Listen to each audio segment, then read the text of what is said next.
আসসালামু আলাইকুম। আমাদের বাসায় হচ্ছে মানে খাবার-দাবারের অনেক পছন্দ অপছন্দের লোকজন মানে ওরা বাপ মেয়েই আরকি। আমি আসলে সব খেয়ে ফেলি। মানে সবকিছু খাই। আমার কোনো বাছা নেই আলহামদুলিল্লাহ।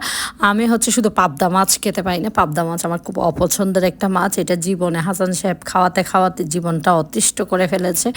যাই হোক আমার মেয়ের পছন্দ হচ্ছে এই ব্রয়লার মুরগি।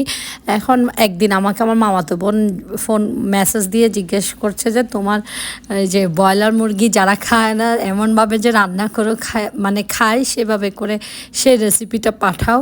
সেজন্য আজকে আবার এটা নিচে পড়ে গিয়েছে মনে হয় ভিডিওটা, তাই আজকে আবার হচ্ছে ভিডিওটা করলাম আর কি। আমি সব মশলা একসাথে দিয়ে হাত দিয়ে মেখে বসিয়ে দিই আর কি।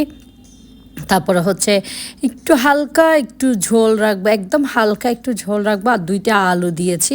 এটা হচ্ছে আবার হাসান সাহেবের খুবই অপছন্দের একটা মুরগি, সে পছন্দই করে না। যদি চিকেন ফ্রাই করে দিই আর হচ্ছে কোরমা করি তাহলে হচ্ছে খাবে, তা না হলে হচ্ছে সে খাবে না এটা। তো তো মেয়ের পছন্দ, তাই হচ্ছে আমি বেশি ঝোল টোল দিয়ে দিব না, তাহলে হচ্ছে হাসান সাহেব যদি যদি একটু খায় আর কি। সেজন্য আমি একদম বেশি আহ্লাদ দেখায় রান্না করছি। আর হচ্ছে তাহলে হচ্ছে তার কথা হচ্ছে রান্নার চেহারা যদি সুন্দর হয় তাহলে হচ্ছে রান্না মজা হয়, এরকম একটা ভাব আর কি। যাই হোক তারপরে হচ্ছে পটল ভাজি করব। আমার আসলে অনেক লেট হয়ে গিয়েছে, কারণ হচ্ছে আর মানে অন্য কাজ টুকিটাকি করতে গিয়ে খালার সাথে একটু মানে এটা সেটা দেখাই দিতে গিয়ে অনেক দেরি হয়ে গিয়েছে আর কি। তাই ঝটপট করছে এই পটল ভাজিটা করেছি, তারপর হচ্ছে ডাল করেছিলাম। তো পরে রাতে একটা ভর্তা টর্তা অন্য কিছু দিয়ে দিব আর কি ইনশাল্লাহ।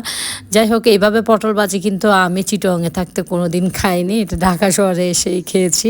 এটা আমাদের চিটং আমার আম্মারা কেন করতেন না আসলে বুঝলাম না ঘটনাটা।